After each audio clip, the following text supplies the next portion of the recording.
Hello everyone to the another video in which I will be solving the numericals of the first chapter, that is force. So here comes the first question in front of you, which states a nut is opened by a wrench. A nut is opened by a wrench. Wrench मतलब चाबी जो नट को खोलती है, shown in the figure. A nut is opened by a wrench of length 25 centimeter. Clear? If the least force is 10 newtons, so the applied force to open the wrench is 10 newton. Find the moment of force need to turn the nut. तो moment of force का क्या मतलब होता है? Moment of force का मतलब होता है that we have to find the torque, and torque is defined as R into F. हमें R दिया गया, R कितना दिया गया? हमें R दिया गया 25 centimetres. Clear? 25 centimetres, 25 centimetre, and force is 10 newtons.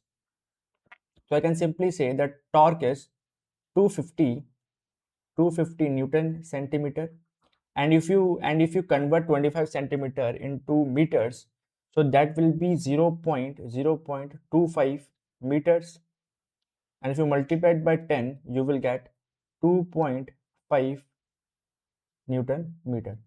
So this is the solution, a very simple, very easy solution of question number 1 of the exercise of the numericals. Now let's move to question number 2. Now question number 2 states that a wheel of diameter 2 meter is shown in the figure, ठीक है, with axle at O. तो axle जो है, जब पहिया ऐसा है, पहिया ये, और यहाँ पे axle है, यानी कि this is the wheel and this is the axle. तो and wheel ऐसे घूम रहा है. क्लियर? ठीक है. A force F equal to 2 Newton is applied at B. ठीक है, B पर 2 न्यूटन का फोर्स लगा है. Calculate the moment of force about the centre. तो पूछा है कि about the centre if I find the torque. तो what is torque? Torque is R into force applied, perpendicular force. तो इस पूरे जो सर्कल का डायमीटर कितना है? 2 मीटर है, यानी इसका जो पूरा डायमीटर है, diameter is 2 metres. So can I say this distance is 1 metre and this distance is 1 metre. तो I have to find first the torque about O. तो O से लेकर पॉइंट B तक का डिस्टेंस है 1. तो मैंने लिखा torque about O is equals to R into F. R कितना है?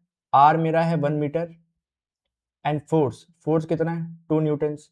तो मेरा टॉर्क अबाउट O हो जाएगा 2 न्यूटन मीटर्स. क्लियर. अब आते हैं सेकंड पार्ट पर. सेकंड पार्ट क्या कह रहा है? We have to then find the moment of force that is torque about point A. तो मैंने पहले पॉइंट O को पिवट माना, पॉइंट O को फिक्स माना, फिक्स पॉइंट. अब मैं पॉइंट A को फिक्स्ड पॉइंट मानता हूं और फिर निकालता हूं टॉर्क क्या होगा. तो torque about point A is again R into applied force. तो R क्या है? R is 1 metre plus 1 metre, 2 metre into applied force is 2. तो torque about point A will be 4 Newton meter. Easy question, very great, very easy. This is, I mean, a very extremely easy exercise. Clear? You will see as we proceed. Question number 3. A 50 kg mass is being lifted using a 1 meter long lever. ठीक है. अच्छा, तो कह रहा है कि मुझे ना वजन उठाना है. क्या उठाना है? वजन. तो वजन हम कैसे उठाते हैं? मान लो कि यहाँ पर एक ऐसा ट्रॉली सा है, यूं ऐसे, उसको ऐसे मैंने टिका रखा है इधर, है ना, ऐसे टिका रखा है, और इसके ऊपर क्या है? वेट है. इसके ऊपर क्या है? वेट है. कितना वेट है? कितना वेट बता रखा है? 50 kg. तो ये जो वेट है ना वो 50 kg है. ठीक. और ये जो लेवर की लेंथ है, ये जो लेवर है उसका जो लेंथ है वो कितना है? वो कितना दे रखा है मेरे को? दे रखा है 1 मीटर. कितना? 1 मीटर. ठीक है. मुझसे पूछा गया कि मैं यहाँ पे कितना फोर्स लगाऊं, यहाँ पर मैं कितना फोर्स लगाऊं कि ये वेट उठ जाए. तो पहली बात तो ये, मुझे उतना फोर्स लगाना पड़ेगा कि ये वेट उठ जाए. अच्छा, पहली चीज तो ये कि ये जो वेट है वो नीचे कितना फोर्स लगा रहा है? वो नीचे इतना फोर्स लगा रहा है 50 kg का फोर्स. कितने का? 50 kg का फोर्स. अगर मैं उसको न्यूटन्स में कन्वर्ट करूं तो मैं कर सकता हूं 50 इंटू 10 करके, तो 500 न्यूटन्स आएगा. ठीक है. तो डाउनवर्ड फोर्स जो ये वेट लगा रहा है, that is F is equals to 50 into 10, that is equals to 500 Newton's. ठीक है. अब मुझे यहाँ पर एटलीस्ट 500 न्यूटन तो फोर्स लगाना ही पड़ेगा ताकि मैं उसको उठा पाऊँ. तो मैंने लगाया, लेट्स से मैंने लगाया torque applied force into distance, distance कितना है भाई, डिस्टेंस कितना है 1 मीटर, तो मैंने लगाया स्टार्टिंग में, यानी कि मुझे इस वजन को उठाना था तो मैंने लगाया 500 न्यूटन मीटर का टॉर्क। ठीक, ये पार्ट आया फर्स्ट समझ में। अब कह रहा है कि if the length of the lever is reduced by 20%, तो अब क्या कह रहा है सेकंड पार्ट में, कह रहा है कि लेंथ रिड्यूस हो गई, लेंथ क्या होगी reduce, length reduced, length reduced by 20%। तो 1 मीटर का 20% क्या होता है 0.2, तो कह रहा है कि 1 मीटर में से मैंने 0.2 मीटर हटा दिया, तो मेरे पास बचा 0.8 मीटर। ठीक है, वो कह रहा है कि अभी जो वेट है ना, अब ये यहाँ पर नहीं है, ये यहाँ पर खिंचा गया ऊपर की साइड, यहाँ पर कहीं पर आ गया है, यहाँ पर कहीं पर आ गया है, और अब ये जो डिस्टेंस है वो हो गया 0.8, वो हो गया 0.8। तो बताओ कि अब कितना फोर्स लगाना पड़ेगा, हाउ मच मोर और less force is to be applied to achieve the same torque, to achieve the same torque. अच्छा, तो टॉर्क सेम है, टॉर्क क्या सेम, तो पहले मेरा टॉर्क आया था 500 न्यूटन मीटर, अब भी सेम टॉर्क ही आना चाहिए, लेकिन डिस्टेंस अभी हो गया है 0.8, और मुझे फोर्स निकालना है एफ नया वाला, कौन सा वाला, F dash new, F new force, F new force. ठीक, तो जब मैं एफ न्यू फोर्स निकालूंगा, एफ डैश न्यू फोर्स, तो मेरा कितना आएगा भाई 500 डिवाइडेड बाय 0.8, डिवाइडेड बाय 0.8, इसको जब मैं सॉल्व करूंगा तो मेरे पास आएगा 5000 अपॉन 8। अब देखो अगर 8 से मैं इसको डिवाइड करूं तो दिस इज, इसको डिवाइड कर लेता हूं फटाफट with the help of a calculator, just look at it, 5000 divided by 8, 625, it is what 625, so it is 625, how much it is 625 newton metre. Clear clear clear. अब मैंने starting में लगाया torque 500, मतलब स्टार्टिंग में फोर्स लगाया 500, अब लगाया 625, अब लगाया 625, कितने की बढ़ोतरी हुई, कितने की बढ़ोतरी हुई, पहले मैंने फोर्स लगाया था 500, अब लगाया है 625, तो इसमें बढ़ोतरी ही 625 माइनस 500 की, तो 625 माइनस 500 कितना हुआ 125 न्यूटन मीटर्स, 125 न्यूटन मीटर्स। अब तुम बोलोगे कि सर बुक में तो आंसर दिया हुआ है 122.5, बुक में जो आंसर है वो कितना है 122.5, वो इसीलिए क्योंकि ये जो मैंने फोर्स निकाला है, मैंने उसमें जी की वैल्यू कितनी ली है, ये फोर्स कितना लग रहा है, वेट इसका कितना होगा mg होगा ना, तो मैंने यहाँ पे जी की वैल्यू 10 ली है, और बुक वालों ने जो सोल्यूशन दिया है वो g इक्वल टू 9.8 लेकर के दिया है। तो जब मैं g की वैल्यू 9.8 लेकर के इस क्वेश्चन सॉल्व करूंगा, सारी कहानी करूंगा ये, तो मेरा आंसर 122.5 ही आएगा। ये क्वेश्चन तुम्हें करना है, अगर अच्छे बच्चे हो तो खुद से करके देखना, डिफरेंस शुड बी 122.5। अब आगे चलते हैं, नेक्स्ट क्वेश्चन 4 कह रहा है कि mechanic applies a force of 100 newton at end of a spanner to tight a bolt. तो कह रहा है कि एक स्पैनर है, क्या ये एक स्पैनर है, क्या है स्पैनर, स्पैनर माने चाबी, जिससे हम किसी भी स्क्रू को खोलते हैं, किसी भी स्क्रू को खोलते हैं। तो कह रहा है कि उसने फोर्स लगाया, कितना फोर्स लगाया 100 न्यूटन, कितना 100 न्यूटन। अच्छा, the length of this spanner is 0.5, अच्छा लेंथ ऑफ दिस स्पैनर बोल दिया उसने 0.5 है, क्या है 0.5, ठीक है 0.5 मीटर्स, ओके ओके ओके।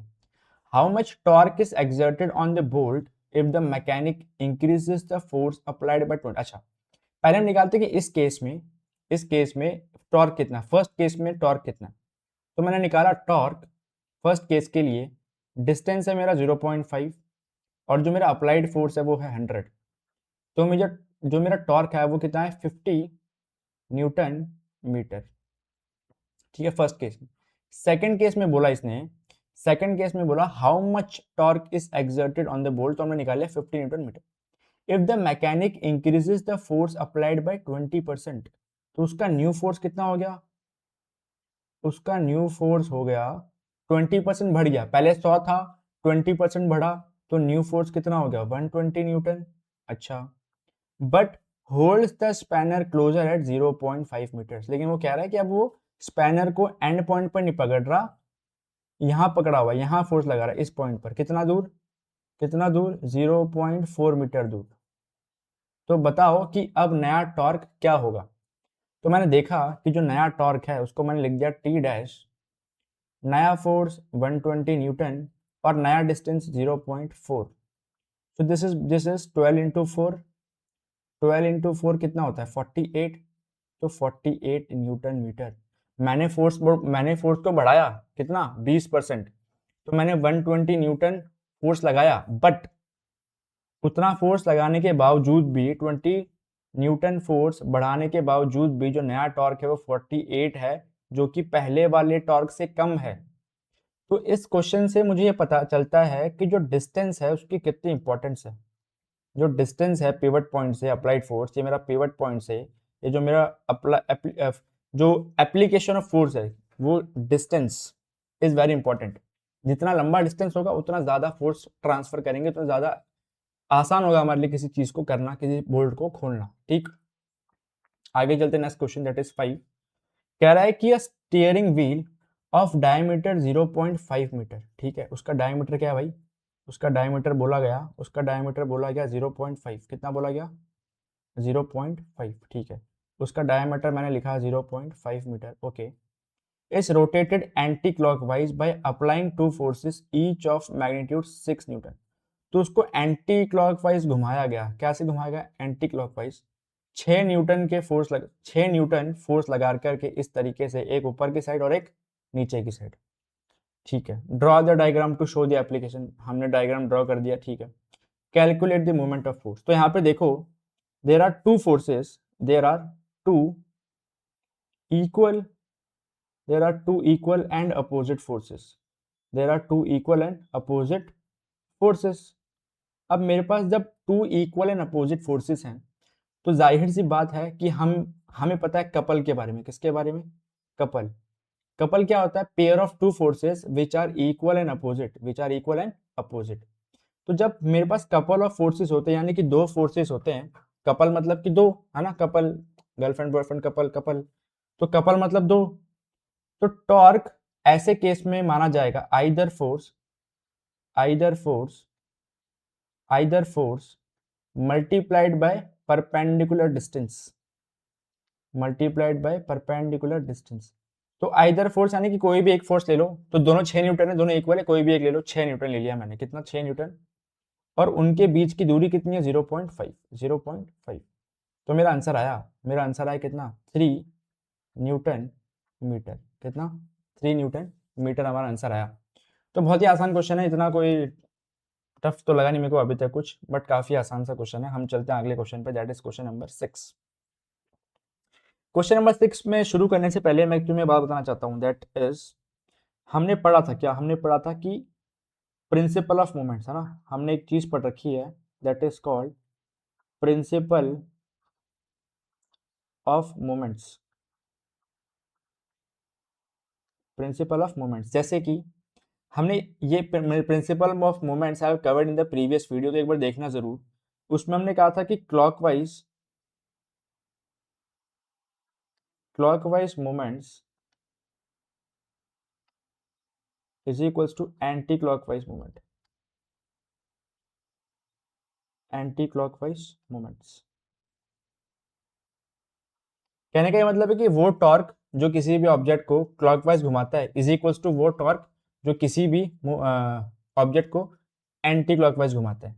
वो टॉर्क जो किसी भी चीज को क्लॉकवाइज घुमाता है इज इक्वल्स टू वो टॉर्क जो किसी भी चीज को एंटी क्लॉकवाइज घुमाता है। क्लियर, ये है पूरा फंडा।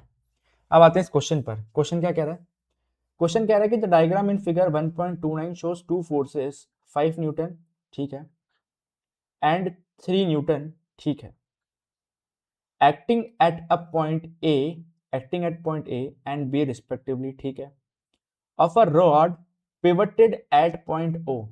तो ये मेरा पिवट है, ये मेरा क्या है, पिवट वो पॉइंट होता है दैट जो पॉइंट फिक्स्ड होता है, क्या होता है, fixed, such that O A is 2 metres and O B is 4 metres. तो पूछा गया the moment of force F1 about O. तो हमें फर्स्ट पॉइंट सॉल्व करना है, moment of force that is torque due to force F1। Torque due to F1 कितना होगा? Torque होता है क्या है? R into F1, R into F1। R क्या? Distance between the pivot point and the force. कितना दे रखा है वो डिस्टेंस? 2 दे रखा है, तो डिस्टेंस हो गया मेरा 2 मीटर्स, और जो मेरा F1 है वो हो गया 5 न्यूटन। तो कितना आया? 10 न्यूटन मीटर। तो हमारे फर्स्ट पार्ट का आंसर आ गया 10 न्यूटन मीटर। अब हम देखते हैं सेकेंड पार्ट का क्या कह रहा है। The moment of force about O, the moment of force F2 about O। तो जैसे मैंने टॉर्क निकाला अबाउट F1, मैं निकालूंगा टॉर्क अबाउट F2। ये मेरा F2, और जो डिस्टेंस है वो कितना है? वो डिस्टेंस कितना है? 4 मीटर। कितना है? 4 मीटर। तो कितना हो जाएगा? R that is 4 multiplied by F2 that is 3। तो 4 3 जा 12 न्यूटन मीटर। क्लियर? ये जो टॉर्क है ना, ये जो टॉर्क है इसको कैसे घुमाना चाहेगा? ऐसे ऐसे धक्का देगा नीचे की तरफ, तो उसको घुमाना चाहेगा एंटी क्लॉकवाइज। कैसे? Anti clockwise. और ये जो फोर्स है, ये जो टॉर्क है, इस फोर्स की वजह से वो उसको इस तरफ घुमाना चाहेगा, तो वो इसको घुमाना चाहेगा क्लॉकवाइज। कैसे घुमाना चाहेगा? घड़ी की सुई की तरह, क्लॉकवाइज। अच्छा, अब मैंने बोला what is total moment of force about A. तो एक मेरा एंटी क्लॉकवाइज, एक मेरा क्लॉकवाइज।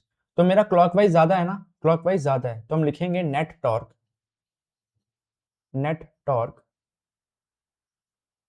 इज इक्वल टू ज्यादा वाला टॉर्क माइनस कम वाला टॉर्क। बचा कितना? ज्यादा वाला कितना ज्यादा है? 2 न्यूटन मीटर ज्यादा है, तो ज्यादा वाला प्रभावी है, तो ये नेट टॉर्क होगा 2 न्यूटन मीटर, और वो होगा क्लॉकवाइज। और वो रॉड को कैसे घुमा देगा? क्लॉकवाइज। आया समझ? काफी अच्छा क्वेश्चन, काफी बेहतरीन क्वेश्चन, काफी बढ़िया क्वेश्चन। अब चलते हैं आगे क्वेश्चन नंबर 7 की तरफ। आपकी स्क्रीन पर ये रहा। तो क्वेश्चन कह रहा है two forces each of magnitude 10 Newton act vertically upwards and downwards respectively. तो एक 10 न्यूटन ऊपर की तरफ एक्ट कर रहा है, एक 10 न्यूटन नीचे की तरफ। At ends A and B of a uniform rod of length 4 meter which is pivoted at midpoint O as shown in figure 1.30. Determine the magnitude of resultant moment. यहां पर देखो again there are two forces, यहां पे couple है, couple दो forces equal and opposite, two forces equal and opposite. तो couple के लिए टॉर्क होता है tau is equal to either force, कोई भी एक फोर्स ले लो, आइदर फोर्स मल्टीप्लाइड बाय उनके बीच का परपेंडिकुलर डिस्टेंस, उनके बीच का परपेंडिकुलर डिस्टेंस। तो आइदर फोर्स कितना है? 10 न्यूटन है, उनके बीच का परपेंडिकुलर डिस्टेंस 4 मीटर्स है, तो जो टॉर्क है वो हो जाएगा 40 न्यूटन मीटर। और इसी के साथ आपका जो सवाल है वो सॉल्व होता है। चलिए आगे बढ़ते हैं नए क्वेश्चन की तरफ, नए चैलेंज की तरफ, ताकि आपको सीख सके जीवन में। चलिए शुरू करते हैं। नेक्स्ट कह रहा है two forces each of magnitude 10 newton. अच्छा, 10 न्यूटन ऊपर, 10 न्यूटन नीचे की तरफ, acting at point A and B. A पे लग रहा है 10 न्यूटन ऊपर की तरफ, बी पे लग रहा है 10 न्यूटन नीचे की तरफ। सेपरेशन दोनों के बीच का जो ये जो लाइन ऑफ फोर्स है, ये जो लाइन ऑफ फोर्स है, इन दोनों के बीच का जो डिस्टेंस है 50 मीटर है। कितना? Calculate the resultant moment of the two forces about point A and B. तो torque about A, torque about point A. तो इस पॉइंट को अगर देखूं मैं, तो इस पे दो फोर्स लग रहे हैं। एक तो मेरा ये वाला फोर्स 10 न्यूटन, और अगर मैं यहाँ से एक डिस्टेंस बनाऊं, परपेंडिकुलर डिस्टेंस, तो एक ये वाला फोर्स लग रहा है 10 न्यूटन। बट जो ये वाला फोर्स है ना, वो तो कोई टॉर्क, वो उसका तो कोई मोमेंट होगा ही नहीं, क्योंकि ए तो उस टॉर्क के लाइन के ऊपर ही है, तो उसका डिस्टेंस उस फोर्स से तो कुछ है ही नहीं। तो इस पॉइंट के अबाउट जो टॉर्क लगेगा ना, वो इसकी वजह से लगेगा, दैट इज इस फोर्स की वजह से। तो परपेंडिकुलर डिस्टेंस कितना है? 0.5 मीटर, और जो अप्लाइड फोर्स है वो 10 न्यूटन। कितना? तो हमारा आंसर कितना आ जाएगा? 5 न्यूटन मीटर। सिमिलरली अगर मैं बी के अबाउट निकालूं, तो टॉर्क अबाउट बी का सेम लॉजिक है। बी यहां पर, तो इस फोर्स की वजह से टॉर्क लगेगा नहीं, टॉर्क लगेगा इस फोर्स की वजह से। तो कितना आ जाएगा 0.5 डिस्टेंस और फोर्स मेरा 10 न्यूटन, तो मेरा कितना आ गया 5 newton metre. And O situated exactly at mid point. तो ऐसा देखो, ये फोर्स लग रहा है ऊपर और ये मेरा मिड पॉइंट पर, O is my mid point, और ये पूरा डिस्टेंस है 50 centimetre. Clear clear clear clear clear clear. एक लग रहा है जो फोर्स है वो ऊपर की तरफ, कैसे ऊपर की तरफ, एक फोर्स लग रहा है नीचे की तरफ। तो कुछ समझ आया, कुछ समझ आया, दो फोर्स इक्वल एंड अपोजिट, तो कपल, क्या कपल, इक्वल एंड अपोजिट। तो टॉर्क क्या होता है due to couple, either force, कोई भी एक फोर्स ले लो, तो कोई भी एक फोर्स, क्योंकि दोनों फोर्स इक्वल है तो कोई भी एक ले लो, 10 न्यूटन, और उनके बीच का डिस्टेंस कितना है 50 सेंटीमीटर, और 50 सेंटीमीटर को हम लिखेंगे 50 सेंटीमीटर को हम लिखेंगे 0.5 मीटर। तो मेरा आंसर कितना है 5 newton metre. Easy question, easy question, बहुत दिक्कत नहीं आने वाली है। Let's move to the next question, that is question number 9। Now this is an interesting question and it is interesting. It is not hard, but it is an interesting question. I will tell you with a diagram. ठीक है, ध्यान से सुनना, question ध्यान से सुनेंगे। क्या कह रहा है कि 55 kg student is climbing a rope ladder. एक ये रोप लैडर है, क्या है ये रोप लैडर है, क्या है ये रोप लैडर है। एक बच्चा है 55 kg का, कितने का 55 kg का, उसका फोर्स लग रहा है नीचे की तरफ यूं 55 kg, और वो एक रोप लैडर पे लटका हुआ है। While climbing the student leans 0.3 metre backwards. तो ऐसे नहीं, वो रस्सी को यूं नहीं पकड़ रहा, वो ऐसे खींच के पकड़ रहा है, पीछे लीन ऐसे लेटा हुआ। अच्छा, 3.5 मीटर दूर चला गया लैडर से, ठीक है। तो पूछा है कि calculate the torque produced about the top support point of the rope ladder due to the student's wait.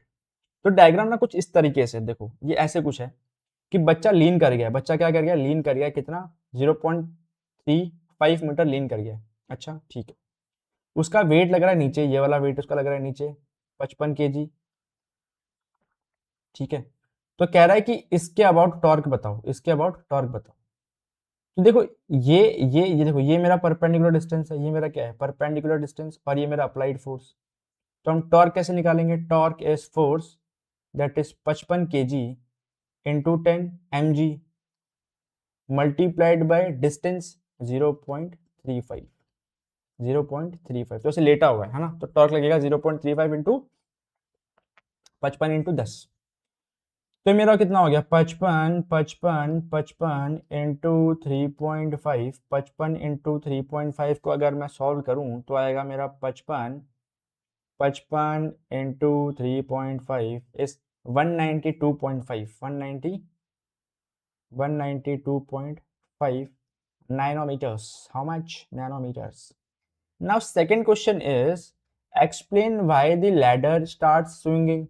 भाई ऑब्वियस सी बात है, ऑब्वियस सी बात है, बच्चा उधर ऐसे लेटा हुआ है, इस तरह इतना दूर है, ऐसे लेट करके जर्सी पकड़ रहा है, तो ऑब्वियस सी बात है टॉर्क नॉन जीरो होगा। टॉर्क कैसा होगा, non zero. Torque non zero होगा तो इस तरफ झूल जाएगा यूं, ऐसे झूलने लगेगा, वैसे क्या लगेगा, झूलने लगेगा यूं, यूं झूलने लगेगा ऐसे। अगर उसको झूलने से रोकना है, अगर उसको झूलने, अपने आप को झूलने से रोकना है खुद को, तो उसे ना ऐसे पकड़नी पड़ेगी, ये रस्सी बिल्कुल अपने पास रख के, अपने एकदम पास रख के, ये मेरी रस्सी है, ऐसे पकड़नी पड़ेगी, बिल्कुल भी चिपका के, छाती से चिपका के पकड़ लो रस्सी को। तो जब वो छाती से चिपका के पकड़ लेगा ना रस्सी को, तो डिस्टेंस जीरो हो जाएगा, ये जो डिस्टेंस है मेरा 0.35, ये क्या हो जाएगा, जीरो हो जाएगा। तो टॉर्क भी क्या हो जाएगा, जीरो। आया समझ। चलते हैं नेक्स्ट क्वेश्चन की तरफ। So in this question it states, काफी इंटरेस्टिंग क्वेश्चन, काफी अच्छा क्वेश्चन है, काफी बढ़िया क्वेश्चन है, काफी सुंदर क्वेश्चन है, काफी खूबसूरत क्वेश्चन है ये। इस क्वेश्चन पर आते हैं। ये कह रहा है कि एक an aluminium rod of length 50 centimetre, कितना 50 centimetre, whose mass per unit length is 0.5 kg per metre. यानी कि अगर मैं उसका 1 मीटर का लेंथ लूं तो उसका वेट दिया गया 0.15 kg, ठीक है। Is joint with a steel rod of length 50 centimetre, whose, एक स्टील रॉड लिया, उसका लेंथ है 50 सेंटीमीटर, और उसका जो वेट है पर यूनिट, वेट पर मीटर, यानी कि 1 मीटर का रॉड लू स्टील का, तो उसका वेट दिया गया 0.45, ठीक है, as shown in the figure below, ठीक है। तो कह रहा है at what point should the rod be supported so that it remains in equilibrium horizontally. काफी अच्छा क्वेश्चन है ये। बट काफी आसान भी है। पहली चीज मुझे क्या करना है,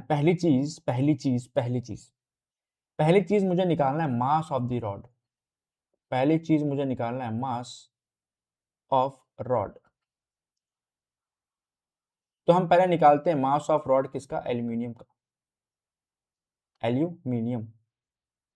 ठीक है, अब पर यूनिट 1 मीटर का रॉड लूंगा तो मास दिया गया 0.5 kg। ठीक है, मान लिए 0.15 kg। लेकिन मेरे पास कितना रॉड है, 50 सेंटीमीटर जितना ही रॉड पड़ा है मेरे पास।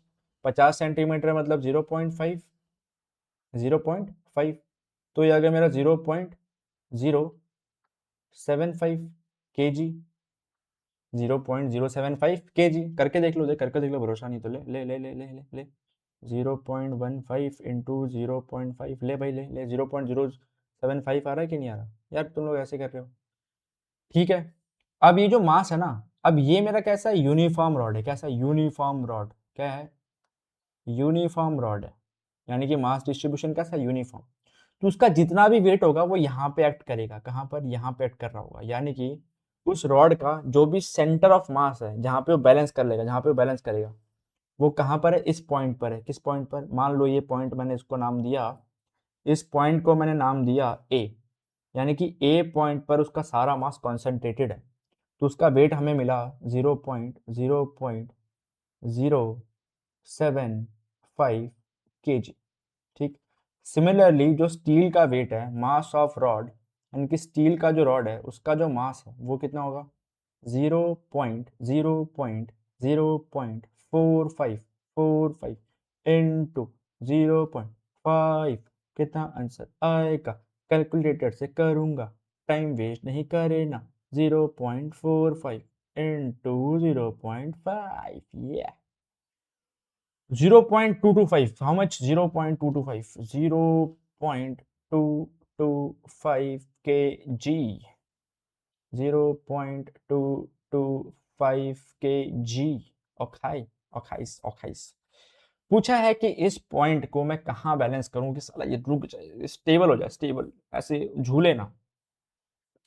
तो एक बात मुझे सोचो कि हम कह सकते हैं कि जो स्टील का वेट है, स्टील वाले रॉड का जो वेट है वो ज्यादा है एल्यूमिनियम वाले रॉड से, तो इसका वेट ज्यादा है। तो जो बैलेंसिंग पॉइंट होगा वो इसके अंदर होगा, यहाँ पर।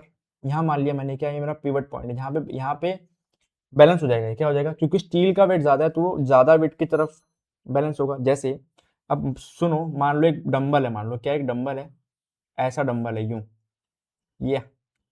अब इसको बैलेंस करने के लिए मुझे यहाँ इसको सपोर्ट देना पड़ेगा, तभी तो बैलेंस होगा, क्योंकि ये इस तरफ ज्यादा वेट है। भाई लॉजिक लॉजिक समझो यार। यहाँ पर मैं बैलेंस दूंगा, कोई सपोर्ट दूंगा तो यहाँ पे भी आ जाएगा, बैलेंस हो जाएगा, क्योंकि ये ज्यादा वेट है। तो ज्यादा वेट के पास होगा बैलेंसिंग पॉइंट, ज्यादा वेट के पास होगा बैलेंसिंग पॉइंट। ठीक है, अच्छा। दूसरी चीज क्या, पहली चीज तो बताई नहीं।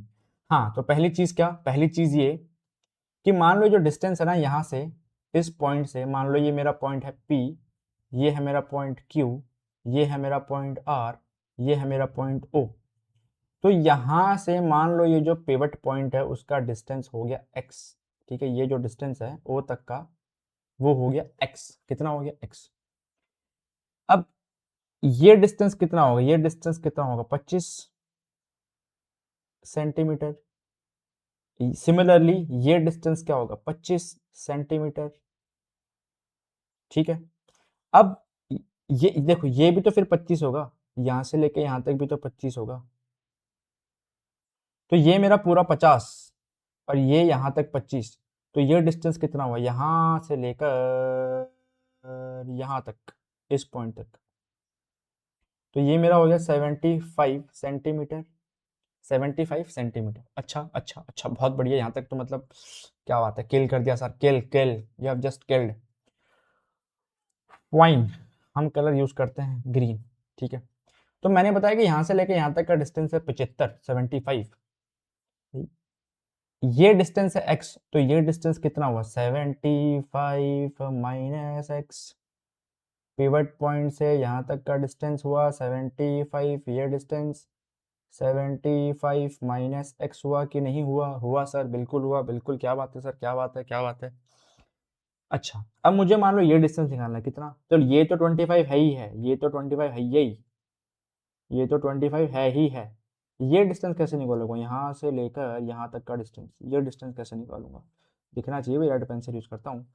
यहाँ से लेके यहाँ तक का डिस्टेंस कैसे निकालोगे, ये पूरा 25, यहाँ से लेके यहाँ तक 25, तो ये क्या हो जाएगा 25, 25 माइनस 75 माइनस एक्स, तो 25 माइनस 75 कितना होता है, 25 माइनस 75 होता है -50, -50 प्लस एक्स।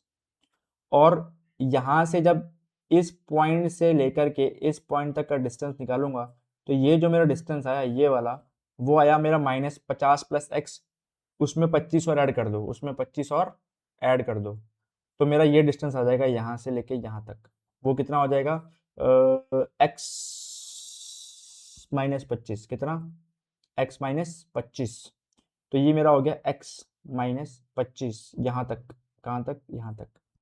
तो हमने इतनी कहानी पूरी करी, अब जो भी फालतू का जो सामान इसमें है वो मैं उसको मिटा देता हूँ, तो फालतू का मैंने लिखा है उसको मैं मिटा देता हूँ, जैसे मैं इसको मिटा देता हूँ, ये इसको काम नहीं है, इसका कोई काम नहीं है, देन इसका कोई काम नहीं है, इसको मैं मिटा देता हूँ, इसका कोई काम नहीं है मेरे पास, देन इसका कोई काम नहीं है, इसको मिटा देता हूँ, ठीक है, और इसका कोई काम नहीं है, इसको मिटा देता हूँ, ठीक है। अच्छा, अब आते हैं सवाल के ऊपर। तो मैंने बोला कि जब कोई भी पॉइंट हमने, हाँ ये देखो प्रिंसिपल ऑफ मूवमेंट, कितना principle of movement, principle of movement use करना है, हमें क्या यूज करना है, principle of movement, anti clockwise, anti clockwise movement, anti clockwise movement should be equal to clockwise movement, should be equal to clockwise movement। हाँ sir, हाँ क्या बात है, क्या बात है, ये जो वेट लग रहा है नीचे की तरफ, ये जो वेट लग रहा है नीचे की तरफ, उसको कैसे घुमाना चाहेगा, एंटी क्लॉकवाइज, तो लिखोगे एंटी क्लॉकवाइज, वेट कितना है 0.075, डिस्टेंस पिवट पॉइंट से कितना है, डिस्टेंस पिवट पॉइंट से है x माइनस, ये मेरा पिवट पॉइंट है, यहाँ से यहाँ तक का डिस्टेंस हमने निकाला x-25, तो हमने लिखा x-25, x-25 is equals to clockwise movement, क्या क्लॉकवाइज, तो ये जो वेट है, ये जो वेट है स्टील का, उसको क्लॉकवाइज घुमाना चाहेगा, तो पिवट पॉइंट से यहाँ तक का डिस्टेंस 75 माइनस एक्स, और वेट कितना 0.0225, तो 0.225 multiplied by 75 minus x, okay okay. अब देखो यहाँ पर भी डेसिमल के बाद 3 नंबर, यहाँ भी डेसिमल के बाद 3 नंबर, तो मैं इसको ऐसे लिखूंगा 75 x-25 is equals to 225 into 75 minus x.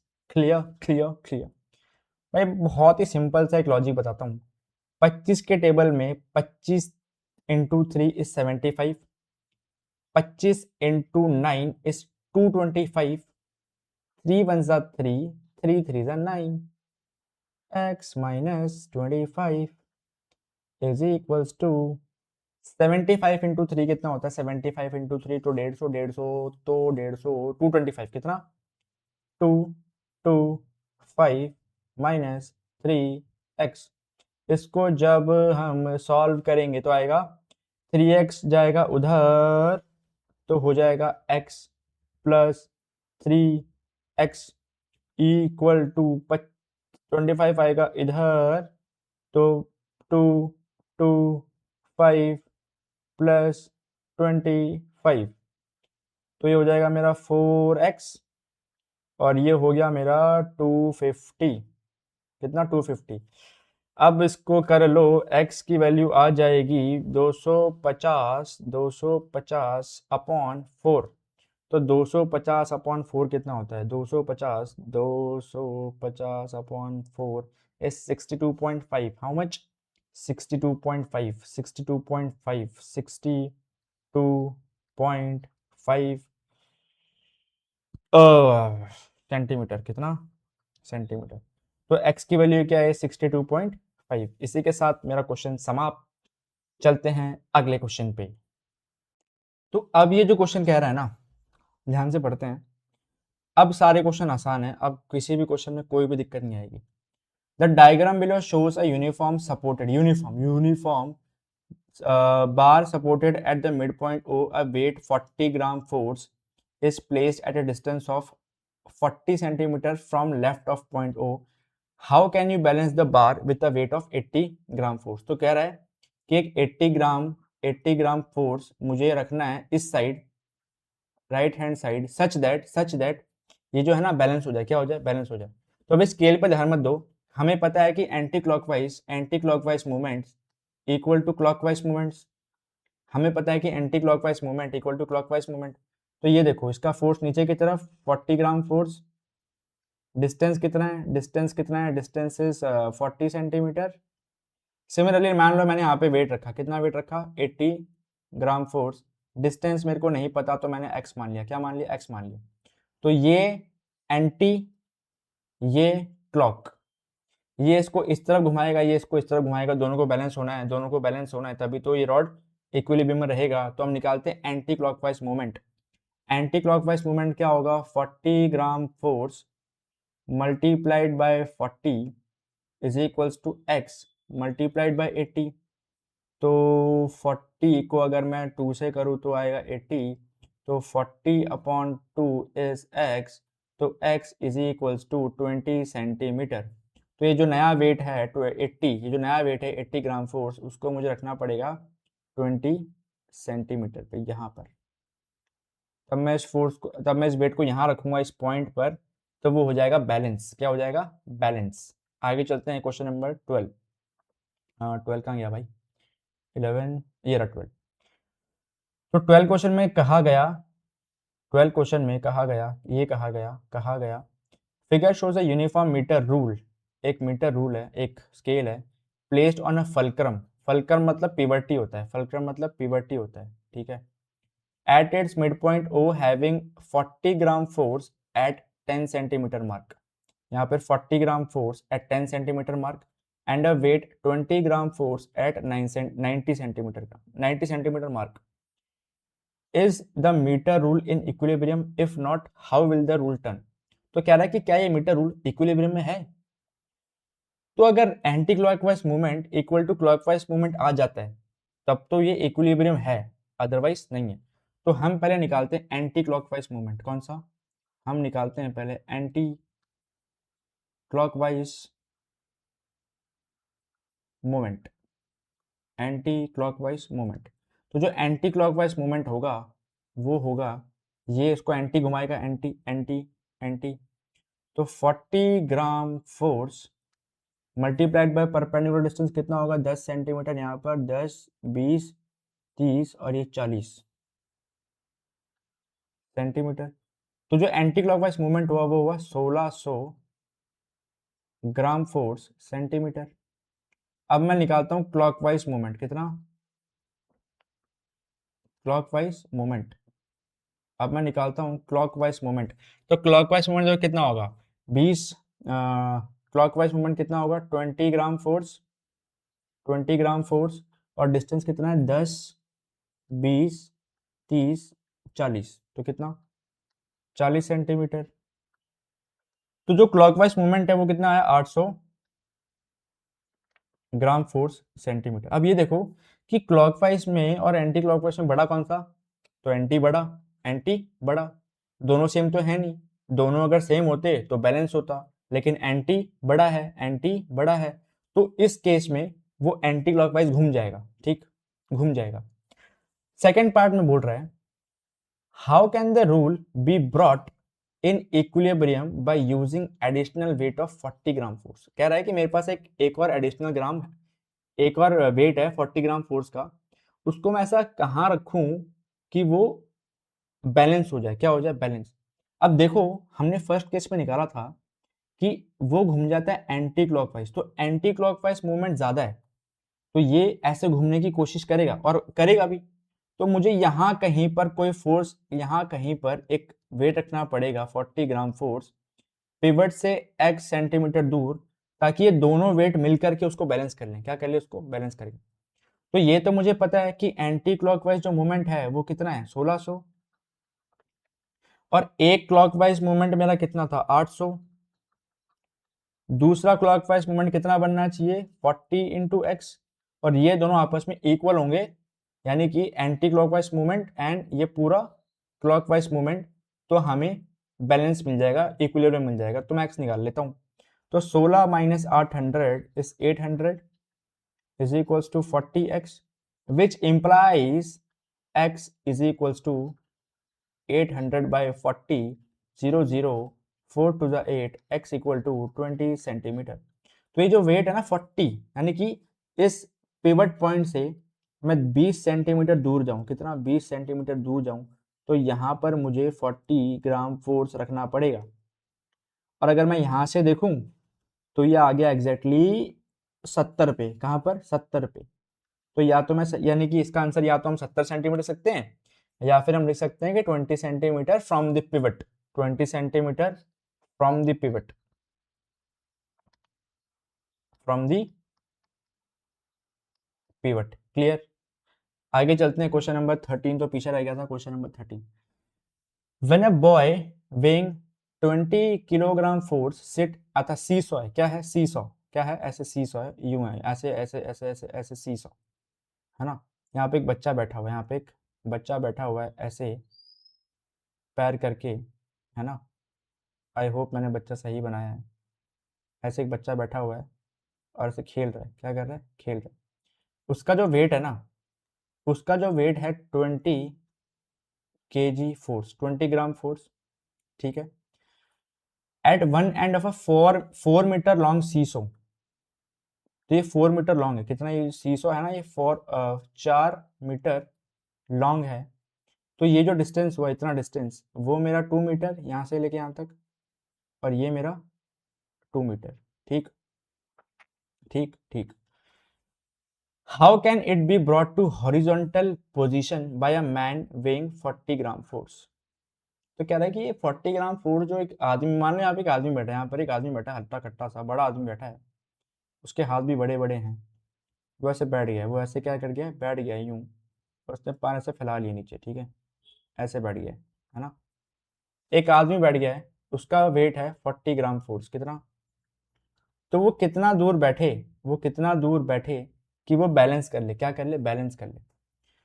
तो हम फिर से वही करेंगे, anti clockwise movement equal to clockwise movement. तो हम लिखेंगे 20 gram force into 2 metre is equals to X into 40 gram force. तो x की वैल्यू आ जाएगी 1 मीटर, कितना। तो जब ये आदमी यहाँ से इस पिवट पॉइंट से 1 मीटर दूर बैठेगा, तो ये सीसॉ सीधा हो जाएगा, ऐसे क्या हो जाएगा, सीधा हो जाएगा। क्लियर। चलते हैं अगले क्वेश्चन पर। आपके स्क्रीन पे ये रहा दोस्तों, क्वेश्चन नंबर 12 कंप्लीट हो गया था। क्वेश्चन नंबर 14 बहुत ही आसान है, बहुत ही आसान क्वेश्चन है ये।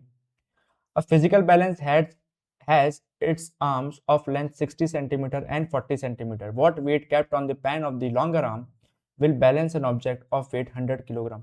तो यहाँ पर क्या है 100 ग्राम फोर्स, यहाँ पर W। तो मुझे बताना है कि अगर उसको इक्विलिब्रियम में रहना है तो clockwise movement is equals to anti clockwise movement, तो W into 60 is equals to 40 into 100। W का वेट आ जाएगा 40 इंटू 100 डिवाइडेड बाई 60, 0 से 0 गया, 2 3 ज़ा 6, 2 2 ज़ा 4 20, तो दिस इज 200/3, और मेरा weight is equals to 66.67 gram force. Clear. Question number 15 पे आते हैं। क्वेश्चन नंबर 15, तो क्वेश्चन नंबर 15 क्या कह रहा है भाई साहब। The diagram in figure 1.34 shows a uniform meter rule weighing 100 gram force, ठीक है, pivoted at its center, तो इसका सेंटर ही है, इसका सेंटर ही है। Two weights 150 gram force, 150 gram force and 250 gram force, 250 gram force hang from points A, hang from points A and B, ठीक है, respectively of the meter rule such that OA is 40 and OB is 20. Calculate the total anti clockwise movement about O. तो first निकालते हैं anti clockwise movement about O. तो anti clockwise movement about O, anti मतलब ये anti, तो 150 gram force multiplied by 40, तो कितना हो जाएगा 15 इंटू 4, 6000, कितना 6000 gram force centimetre. Second part में बोल रहा है द टोटल क्लॉकवाइज मूवमेंट, तो क्लॉकवाइज ऐसे, तो क्लॉकवाइज क्या, क्लॉकवाइज टॉर्क हो जाएगा about O is equal to 250 gram force multiplied by 20, तो हो जाएगा मेरा 5000 ग्राम फोर्स सेंटीमीटर। ये दोनों पॉइंट बड़ी आसान थे, आसानी से हो गए, कोई दिक्कत नहीं आई, कोई बढ़िया एकदम, क्या बात है। The difference of anticlockwise and clockwise movement, तो anti clockwise 6000, clockwise 5000, difference, difference कितना है भाई साहब, 1000 gram force centimetre anticlockwise. कैसा, एंटी क्लॉकवाइज। अब पूछा है the distance from O where 100 gram force, हमें यहाँ यहाँ ट्विस्ट आ गया, twist, where 100 gram force should be place to balance the metre. तो मान लो 100 ग्राम फोर्स यहाँ पर लगा हुआ है, मान लो 100 ग्राम फोर्स यहाँ लगा हुआ है, इसका पिवट से डिस्टेंस है x, तो मेरा क्लॉक एंटी ज्यादा था, तो एंटी था मेरा 6000, क्लॉकवाइज था 5000, उसमें मुझे कुछ और ऐड करना है 100 GF इंटू एक्स, और ये दोनों बराबर होंगे तो ये रॉड बैलेंस कर जाएगा। तो 6000 minus 5000 is 1000 is equals to 100x, 100 0 0 0 0 x की वैल्यू आ गई 10। तो इस वेट को यहाँ पर ना रख करके यहाँ रखेंगे 10 मीटर दूर, कहाँ पर 10 मीटर दूर, तो यहाँ पर आएगा मेरा 100 gram force. Clear clear clear, X की वैल्यू आ गई 10, एक्स की वैल्यू आ गई 10। चलते हैं अगले क्वेश्चन पे, question number 16। Wow what a question, oh my god, beautiful question, बेहतरीन, ब्यूटीफुल, सुंदर। A uniform metre rule of weight 10 gram force is pivoted at O, ये मेरा पिवट पॉइंट है, ये मेरा क्या है, पिवट पॉइंट। यूनिफॉर्म है, कैसा है, यूनिफॉर्म, तो उसका जो फोर्स है 10 ग्राम फोर्स वो यहाँ पे एक्ट कर रहा है नीचे की तरफ। What moment of force depresses the rule, तो उसका पिवट से डिस्टेंस कितना है 50 सेंटीमीटर, और उसका वेट कहाँ पे एक्ट कर रहा है, एकदम मिड पॉइंट में, एकदम मिड पॉइंट में, सेंटर ऑफ मास की तरफ, सेंटर ऑफ मास की तरफ। तो फर्स्ट का जो आंसर है वो आ जाएगा मेरा क्या, व्हाट मोमेंट, तो टॉर्क आ जाएगा मेरा 10 ग्राम फोर्स इंटू 50, तो मेरा आ जाएगा 500 ग्राम फोर्स, 500 ग्राम फोर्स, है ना।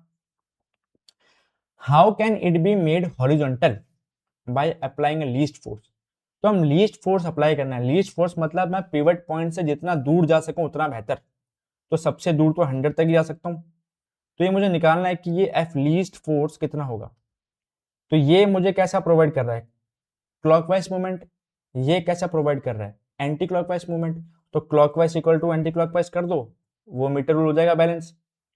तो 500 gram force is equal to F least force जो हम अप्लाई करना चाहेंगे, मल्टीप्लाइड बाय डिस्टेंस है पिवट से, पिवट से डिस्टेंस है 100, पिवट से डिस्टेंस है 100, तो मेरा एफ लीस्ट आ जाएगा 5 ग्राम फोर्स, कितना 5 gram force. Clear clear, absolutely clear, thank you all of you. चलते हैं आगे, क्वेश्चन नंबर 17 आपकी स्क्रीन पे ये रहा। क्वेश्चन नंबर 17, क्वेश्चन नंबर 17 ये कह रहा है कि यूनिफॉर्म कैसा, uniform half metre rule can be balanced at 29 centimetre mark, तो ये मेरा 29 सेंटीमीटर मार्क है, वहां पर हाफ मीटर रूल को बैलेंस कर लिया गया। When a mass of 20 gram is hung from its one end, उसके एक एंड से मैंने 20 ग्राम मास को हंग करा, लटकाया। ड्रॉ द डायग्राम, तो डायग्राम तो आपके सामने पेश किया गया है मेरी तरफ से। Second is find the mass of half metre rule, तो इस पॉइंट पे जो बैलेंस हो रहा है, लेकिन ये यूनिफॉर्म रॉड है तो इसका मिड पॉइंट क्या होगा, मिड पॉइंट होगा 25, इसका जो मिड पॉइंट है वो है मेरा 25, और 25 सेंटीमीटर पे ही इसका सारा फोर्स कॉन्सेंट्रेटेड है, नीचे की तरफ लग रहा है। तो ये एंटी, ये क्लॉक, तो बस बैलेंस कर दो एंटी। और जो डिस्टेंस है ये वाला कितना, ये मेरा पिवट है, तो इस पिवट से यहाँ तक का डिस्टेंस कितना होगा, ये मेरा 25, ये मेरा 29, तो ये मेरा 4 सेंटीमीटर। तो ये एंटी और इंटू एंटी को कर दो बैलेंस क्लॉक से, तो mass into 4 centimetre is equals to 20 gram into यहाँ से यहाँ तक का डिस्टेंस कितना है, ये मेरा 29 है, तो 50 माइनस 29 इज 21 सेंटीमीटर। तो ये आ जाएगा मेरा 21 सेंटीमीटर। तो m की वैल्यू आ जाएगी 20 इंटू 21 डिवाइडेड बाय 4 5 ज़ा 20, दिस इज 105 ग्राम, 105 ग्राम। तो weight of the half metre rule आया 105 gram, 105 gram. Find the mass of the half metre rule, तो हमने निकाल दिया 105 gram. In which direction would the balancing point shift if 20 gram mass is shifted inside from one end. ये कह रहा है कि अगर मैं 20 ग्राम मास को इस तरफ खिसकाऊं तो ये बैलेंसिंग पॉइंट कहाँ खिसकेगा। तो ऑब्वियस सी बात है यार, ऑब्वियस सी बात है कि इस तरफ तो खिसकेगा नहीं, ये बैलेंसिंग पॉइंट भी पीछे की तरफ ही खिसकेगा ना भाई। ये जो बैलेंसिंग पॉइंट है ये भी तो पीछे की तरफ ही खिसकेगा। जब ये फोर्स ये जो वेट है, वेट 20 ग्राम का, ये अगर इस तरफ खिसकेगा तो इसको भी तो इस तरफ खिसकना ही पड़ेगा बैलेंस करने के लिए, नहीं तो बैलेंस नहीं होने वाला। क्लियर। नाउ दो क्वेश्चन और हैं, फटाफट कर लेते हैं, then will just wrap up this video. A uniform meter rule of mass 100 gram is balancing on a fulcrum at mark 40 centimeter. This is my 40 centimeter.